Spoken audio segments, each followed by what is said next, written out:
เมื่อกี้นี่ก็มืดผ้ามืดฝนปลาลุงไงเนาะมิดหายไปแล้วฝนกับโบตุกคอยแล้วคอยอีกเนาะคอยแล้วคอยอีกบ่มีฝนเลยอะไรฮะตกหัวแห้งตรงไหนหนึ่งบ่โดยไม่ยินถือก้าลูกวินถือยังถือกากล้องขึ้นได้เลยโดยเก่งแท้เนาะ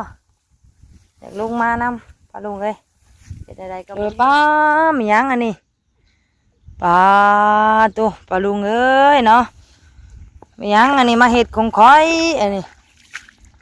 ข้าวที่ว่าคอยดำเมื่อวานนี่เนาะมียังคือมาถอนแบบนี้เลยนี่ปลาลุงพี่เลยเนาะปลานี่ที่แม่น้องนิวลงมาดำเมื่อวานนี่ปลาลุงเนาะหลายๆตื่นมียังมาเห็ดคือถอนขึ้นเบิดเลยอันนี้สร้างปีนทำได้เอากะไปสั่งมาเอาไปเบิดอีกเบิดเลยถอนขึ้นเบิดอันนี้สร้างปีนแท้อันนี้เนาะสร้างถอนแท้อันนี้ปลาลุงเลยพวกนี้เนาะที่ว่าแมงนิ้วดำเมื่อวานนี้ถอนขึ้นนอนรูเล่เยอะเบิดเลยปลาลุง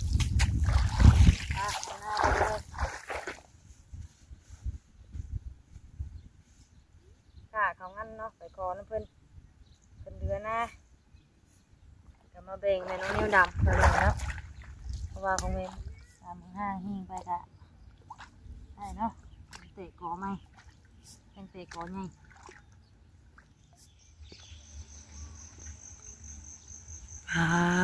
ตู้บ้านนี้ปลาลุงเนาะบรรยากาศมืดคึมลมพัดเย็นจ้อยบ้านนี้ปลาลุงเอ้ยเนาะฟูลมพัดใบเข่า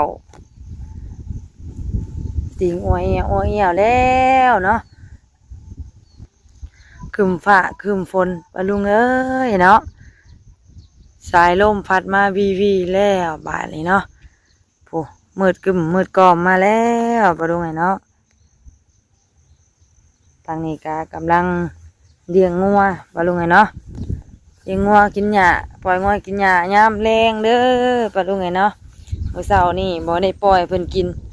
ไปลูกก้าปลาลุงเนาะเมื่อเช้านี่ไปเอาก้าน้ำเพิ่นเป็นเดือนหน้าก็เลยเป็นมาบอกปลาลุงเนาะก็เลยไปเอาก้ามาไว้3หน้าให้ใหญ่เนาะพูดแหละน้ำอึ้งตึงอยู่ผู้โธ่ฝนสิมาบ่บาดนี่ปลาลุงเลยคือสีคึมๆเลยทางนั้นเนาะตกให้นึกว่าปลาลุงเลยเนาะก็ได้ลำให้ลำหน้าแน่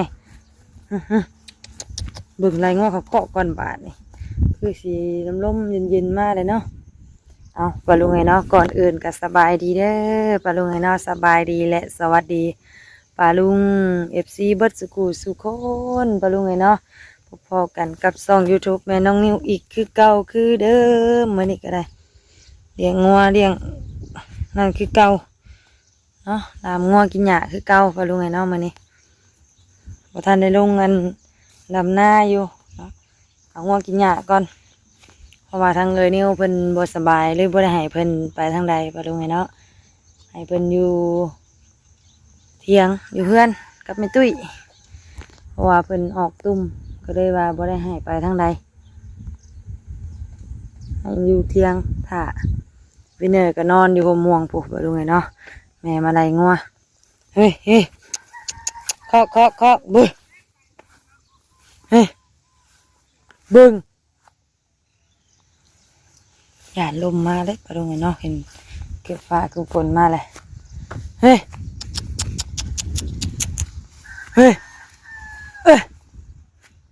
บึ้ง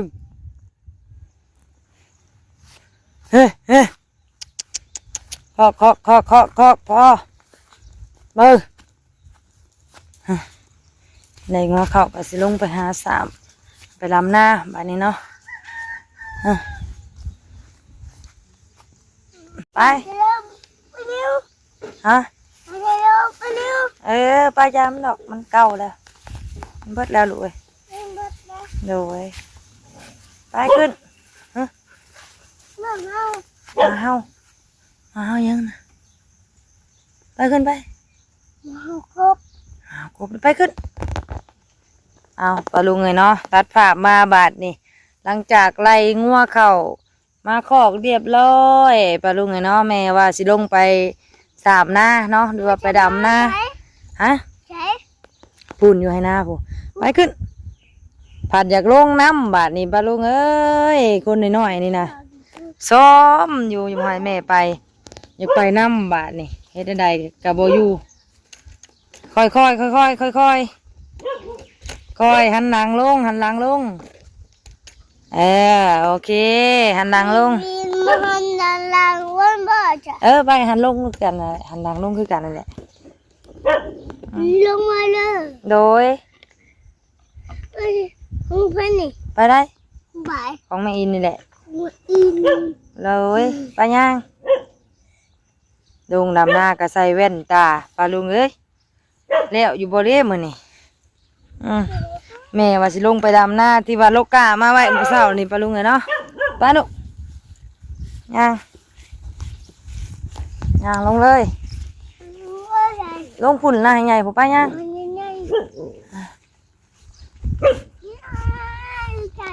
อยู่ห่วยพุ่นแล้วใช่เอาปุ๊บน่ะไปเด้อช่องรอแน่เฮ้ยเห็นช่องรอเลยเห็นช่องรอเลยเงียบเงียบยิ้มหวานชงจุ๊บนี่คิวสวัสดีครับสวัสดีครับเลยสะ ครับ สวัสดีเพื่อนเพื่อน เพื่อน น้องมือจุ๊บเจ้าอะไรสบายดีเพื่อนให้จุ๊บเจ้า สวัสดีเพื่อน สวัสดีครับ ครับ สวัสดีตู้นะ บาลีจุย เดี๋ยวสวัสดีครับตู้ตุ้ยวันนี้เบาไปใหม่เลยไปโอเคสบายดีไปดำหน้านะวินเนอร์เด้อวินเนอร์สิไปดำหน้าลูกก้าน้ำแม่อินไปกันเลย เป็นได้ถ้าคุณเสียบไม่อิน กุ๊บใส่คนอันนี้เนาะโมเมนต์คนใส่กุ๊บอะลุงเอ้ยกุ๊บใส่คนแล้วมาเลยแห้งแรงเบิดเลยปะลุงเอ้ยผุนเนาะแห้งแรงเบิดแล้วโมมีฮอตน้ำฮอตในมีน้ำน้อยเดียวให้นี่กันเนาะเบิดทีบนี่มีให้เดียวปะลุงเนาะที่มีน้ำน้อยๆนึงไก่นั่นบ่มีเลยลงไปลำบอลที่ว่าเฮาสีดหญ้ามื้อนั้นเพิ่นแหละปะลุงเนาะบังลมเนาะลูกเด้อดูมานำไปย่างเมื่อกี้นี่ก็มืดผ้ามืดฝนปะลุงเนาะมิดหายไปแล้วฝนก็บ่ตกคอยแล้วคอยอีกเนาะคอยแล้วคอยอีกบ่มีฝนเลยอะไร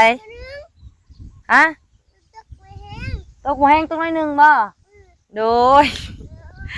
ตกหน่อยหนึ่งเพื่อนปลาลุงไงเนาะไม่เด้อตกหน่อยหนึ่งตกบ่แห้งว่ะก้าใส่นี่ก้าสี่มัดปลาลุงเอ้ยที่ว่าแม่ของนิ้วไปลกมาอันตอนเช้านั่นนี่เนาะแล้วก็ตอนไปคอเพื่อนนั่นแล้วก็ตัวลกมาได้10 ปลายมัดอยู่พุ่นเนาะเย่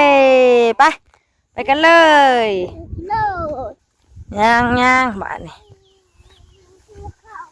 โดยไม่ยินถือก้าลูกวินถือยังถือกากล้องขึ้นได้เลย โดยเก่งแท้เนาะอยากลงมานำปลาลุงเลยเฮ็ดอะไรกับโบอยู่ซ้อมแม่อยู่บ่ไปบ่มาระวังเด้อน้ำเด้อไปย่างเนี่ยปลาลุงเนาะนายยังอยู่เนี่ยบอลใดมันบ่ออกบอลลุ่มพุ่นกันมี นี่ก็กล้องดิด โดยไปย่าง อันนั้นยังอ่ะ ไป อันนั้นได้ กันหน้าขาดไป อันนั้นค่ะ กันหน้าขาดแล้ว ที่บ้าน วินสิป่านบ่น้ำห่วยกะบกแล้วปลาลุงเนาะนี่ หัวมันแดง ผู้นั้นผู้นี้ดูดอยู่เป็นสูบน้ำขึ้นไปดำไผ่กันเนาะหน้าไผ่น้ามันลูกนั่งนี่ถ่าเด้อลูกเด้อเด้อแม่ลงดับนี่เด้อยานบ่งเด้อผูกกาแมงนิ้วปลาไปผูกปลาลุงเนาะฮะเย็นสบายเด้บ่โอ้เย็นสบายเด้เย็นสบายเด้แล้วตู่มานั่งเบิ่งแม่ซื่อเนาะเดี๋ยวแม่ลงไปอันดำหน้านี่เด้อวินซ้อมเบิ่งเด้อลูกเด้อแม่ยุงครบเลยนี่ยุงครบเด้อตีเด้อตีเอาเด้อลูกเด้อนี่ก็เฮากำมัดเรียบร้อยปลาลุงเนาะตีมันเลยนั่งอยู่นี่เด้อ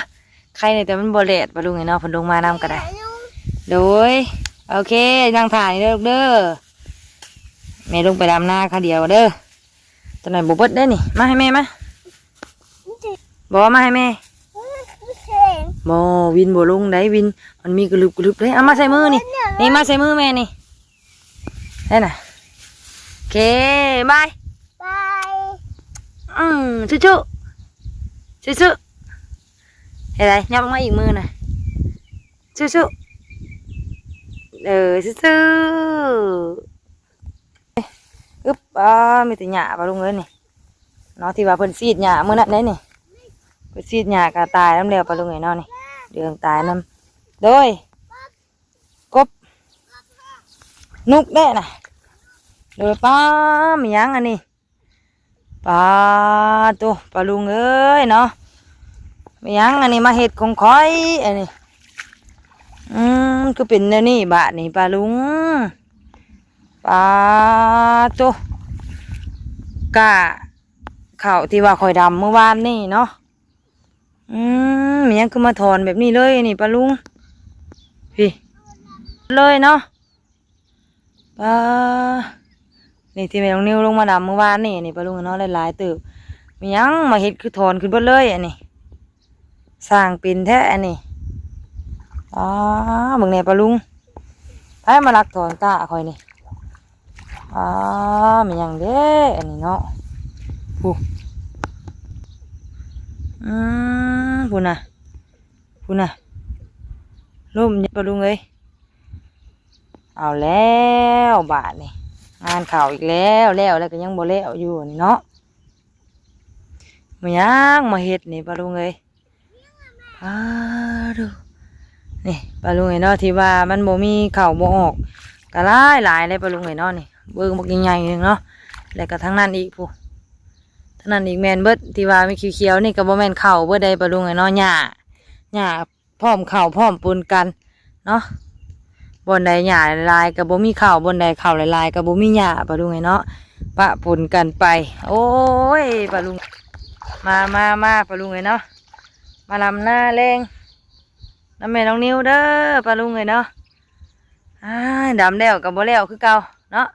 ดำแล้วกับไปสั่งมาเอาไปเบิดอีกเบิดเลยตอนขึ้นเบิดอันนี้สั่งเป็นแท้อันนี้เนาะสั่งทอนแท้อันนี้ปลาลุงเลยตรงนี้เนาะที่ว่าแมงนิ้วดำเมื่อวานนี้ถอนขึ้นนอนรูเล่เยอะเบิดเลยปลาลุงเลย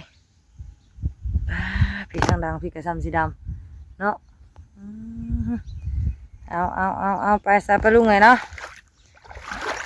ลำหน้าก้อนบาทนี่เบิ่งยังหมกหลายๆยังได้ปลาลุงเลยนี่ปลาลุงเลยเนาะขากล้องกับบ่ค่อยแน่นปันใดเด้อดำแล้วกับบ่แล้วคือเก่าเนาะถอนขึ้นเบิดเลยอันนี้ปลาลุงเลยเนี่ยนี่ที่ว่าเมื่อวานนี่แมงนิ้วดำถอนขึ้นมาแบบนี้วะถอนไม่ได้แน่ทั้งที่ดินก็อ่อนๆเลยปลาลุงเนาะที่ถอนขึ้นแล้วนี่เฮ้ยจะเชิญมาฝนสิตกเนาะแต่ฝนมาตกได้นี่ทำห่างๆนี่ไปเลยปลาลุงเลยลอยเสียหมดเลยนี่ ว่านี่แมงนิ้วดุกเอาตูบนไหนมันนั่นไปเลยเนาะบนไหนมันขี้ขนาดนั้นเอานี่คู่ไปหมดเลยทำได้ดำใหม่แล้วเนาะมันก็อ่อนอยู่ในปลาดุกเนาะแต่ว่ามันยังคือคู่ขึ้นแบบนี้ไม่ได้มาถอนกากไป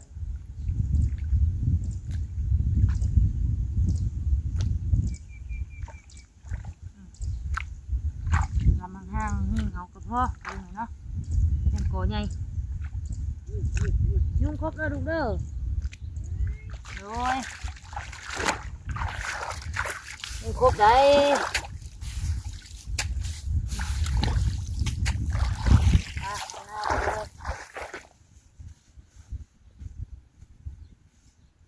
ค่ะเขางั้นเนาะไปคอน้ำเพิ่นเดือนนะจะมาเบ่งแม่น้องนิ้วดำไปเลยเนาะเพราะว่าของเมนแม่น้องนิ้วนั่นมีแต่เขาโมเขากลาง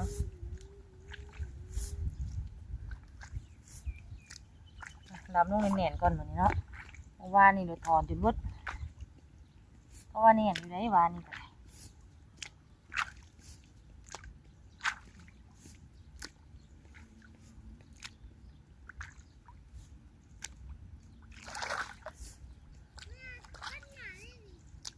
อย่าเด้อปะลงแม่นะฮะบาดมือได้ดูเอ้ยดื้อได้เป็นดินมืดๆก็ดูเนาะ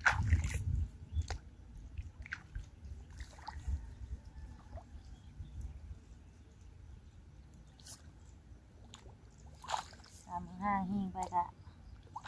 ได้เนาะเตะกอไหมเป็นเตะกอไง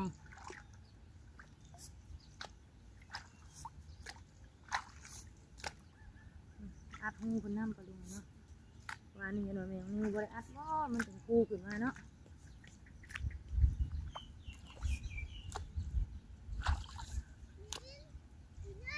โดย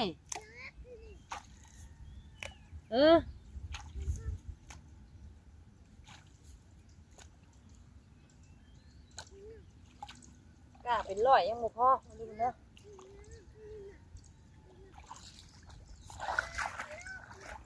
กล้าเป็นร้อยเป็นอันทุเละจังสิพอไงเฮ้ยยังบ้านนี่เนื้อมันยังกระลอกว่ะ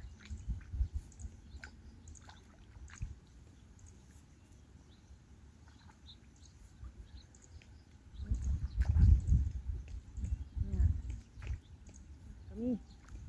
เขาก็นี่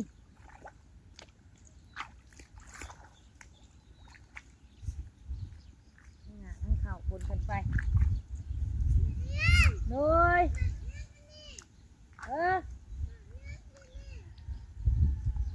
อะไรลูก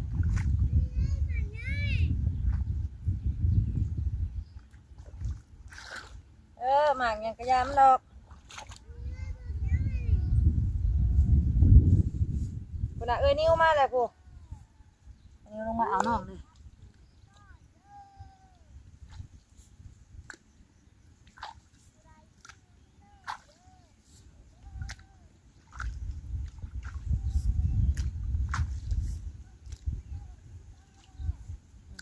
หินก็นั่งนักดู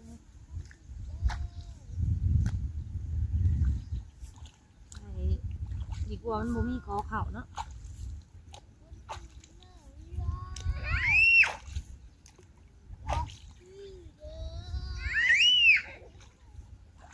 นิ้วมาเอาเลย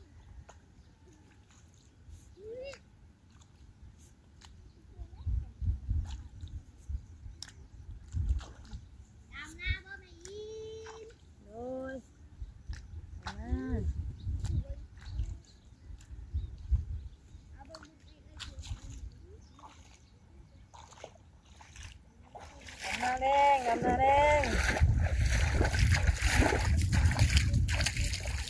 มาเด้อ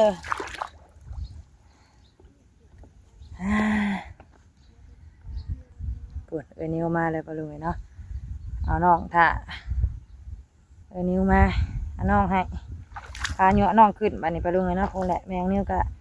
ดำคำอีกจังหน่อยเพราะมันบดปลาลุงเลยเนาะจังขึ้นไปสัตว์ปลาลุงเลยเนาะจังใดกะสำหรับคลิปนี้ก็สิได้ขอลำลาปลาลุงกันเด้อเนาะไว้พบพอกันคลิปหน้าสวัสดีเนาะคลิปนี้ขอตัวสามให้ดำหน้าก่อนเด้อปลาลุงเลยเนาะสบายดีไปแล้ว